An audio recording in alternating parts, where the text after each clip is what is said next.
So, welcome to 2015 and the start of the new maple syrup season up at the cabin. This is our newly renovated sugar shack. We decided to enclose it and make it more comfortable for making the maple syrup.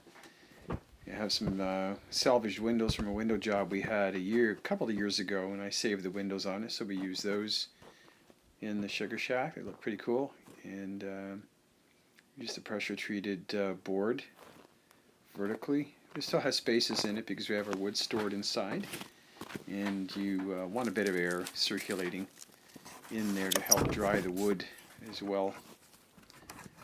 That's our bell saying that there's a boil on. There's the new evaporator. Of course, once we enclosed the whole thing, we realized that the old evaporator had too many leaks in it, and there was a lot of fumes, a lot of carbon monoxide, and so on. So instead of passing away in our sleep as we're boiling in the middle of the night, we decided to buy a new evaporator. So that's our new stainless steel evaporator. That is a much more efficient unit, boils a lot faster. Has all these chambers in it where the sap actually moves along, comes over to that spigot on the right hand side, and you're able to draw it off as it becomes ready to go.